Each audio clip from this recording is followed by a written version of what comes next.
So fifth property हमारे पास क्या है, if the entries of a row or a column in a square matrix A are multiplied by a number k belongs to R, मतलब real number से belong करता हुआ number k, then the determinant of the resulting matrix is k into the determinant of A.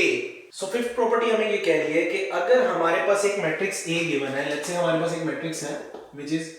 1 2 3 4, और अगर मैं ऐसा करता हूं कि मैं इसकी किसी एक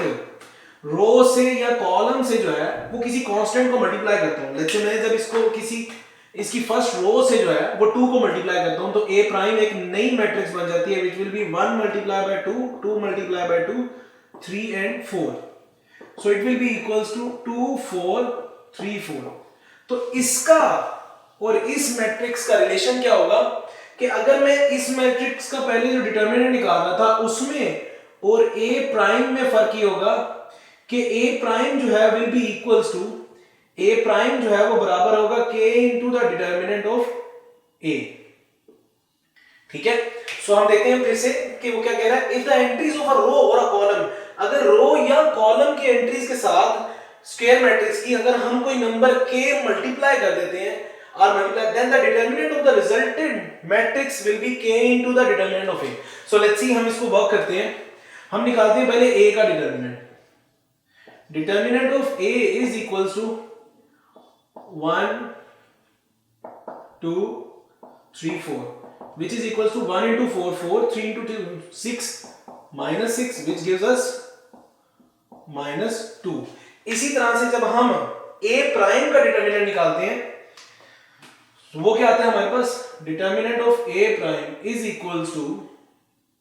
2 4 3 4, 4 2s are 8, 4 3s are 12 which gives minus 4. तो अगर हम -2 और -4 का रिलेशन देखें तो -2 इज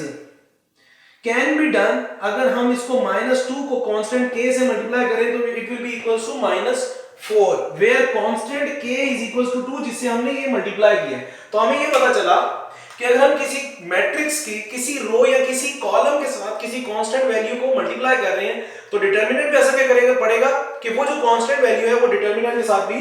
मल्टीप्लाई हो जाएगी. ओरिजिनल डिटरमिनेंट जो था वो -2 था, जब मल्टीप्लाई करके डिटरमिनेंट निकाला तो -4 आया तो वो कांस्टेंट 2 7 आ गया. So that's it for the fifth property. अब हम मूव करते हैं सिक्स्थ प्रॉपर्टी की तरफ. सो सिक्स्थ प्रॉपर्टी हमारे पास क्या है, if each entry of a row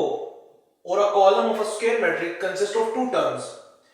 then its determinant can be written as the sum of two determinants. अब ये क्या कह रहे हैं, ये कह रहे हैं कि लेट्स से आपके पास एक मैट्रिक्स B है, ठीक है,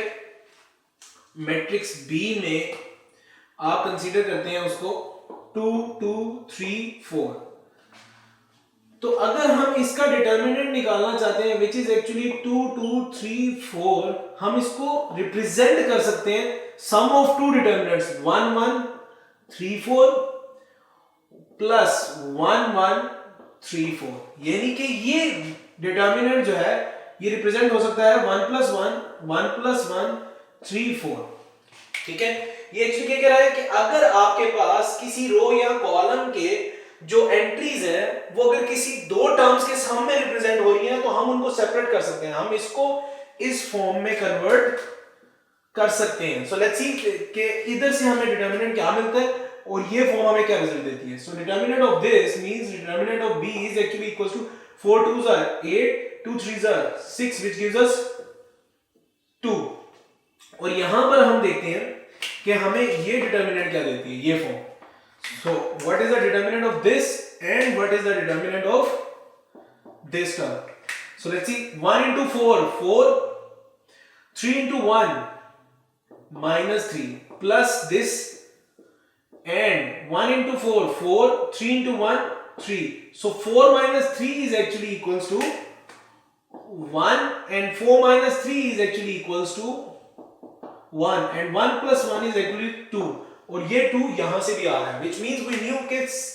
अगर आपके पास कोई रो या कोई कॉलम जो है वो दो एंट्रीज के सम से रिप्रेजेंट हो रहा है तो उनका जो डिटरमिनेंट है वो सेपरेट किया जा सकता है इस वे में.